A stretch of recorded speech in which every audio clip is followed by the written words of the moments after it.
G'day. So I just want to talk about this 2021 AIMO results, which finally have come out, maybe almost 3 months after the actual exam. I guess it's one thing that's kind of interesting for me is that our school name, you see, finally made its way onto the results list, and I mean, it's not much, but it's something. Finally, getting a little bit of recognition for some of the stuff we do. Of course, most of our students actually are forced to do the exam under their school name, even though the school doesn't really prepare them at all.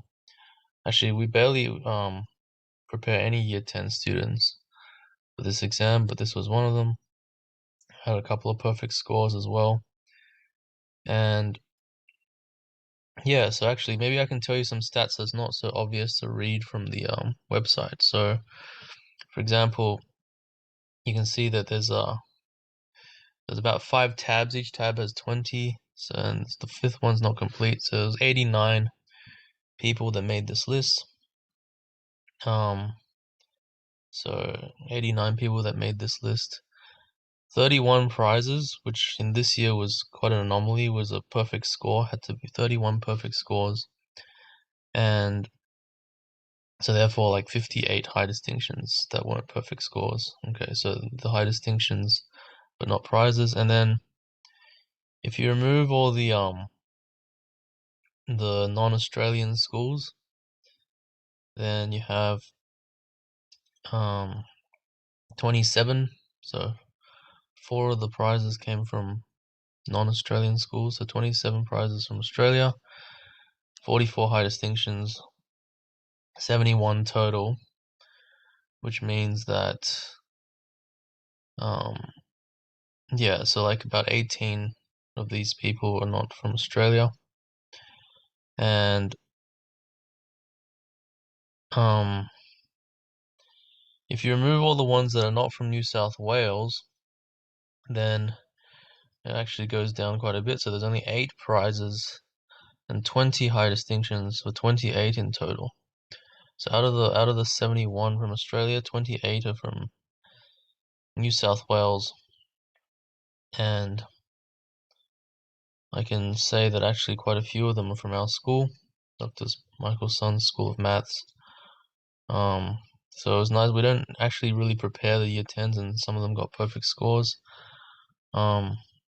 So we have more people more achievements on this list than I guess any other school in New South Wales, including James Roos, even if you count the students that are actually our students, as part of their list. And yeah, and I guess part of the achievement is we don't really go for it. Okay, so we're not here to get the best marks in AIMO. We're here to learn mathematics properly and for the love of it. And it just so happens that many of our students also happen to get perfect scores and good scores in the AIMO. So I mean, having said that, I should remark that this year's AIMO was a bit of an anomaly. I think the stats are pretty skewed, and the integrity of the exam was definitely not upheld.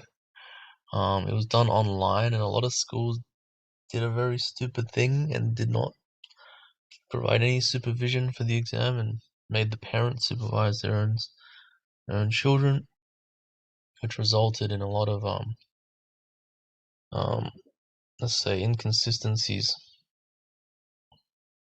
Yeah, and most of my students, I just let them do it with their own school.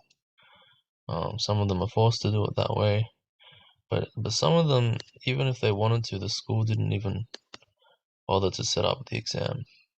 Okay, and so COVID was a convenient excuse, but it wasn't one that actually made any sense, because a lot of schools managed to pull it off, and it was actually really easy to pull off because You didn't even need a physical location. Okay, you just needed cameras. Anyway, so I should say there are a lot of students who are actually probably more deserving that didn't make this list, and obviously a lot of the students on the list are deserving.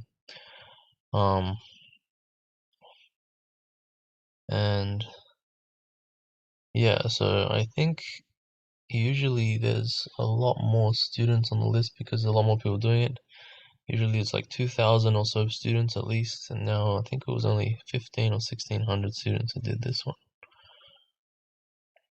Okay. Yep, that's it. So kind of interesting. Um, so if you log on to drmichaelson.com.au or .com, you can kind of scroll through what we're trying to do. Okay, there's Olympiad calendar, really just so people understand, a quick way what we're doing, but it's a lot more than just that. Okay, hopefully that was interesting. Have a good day.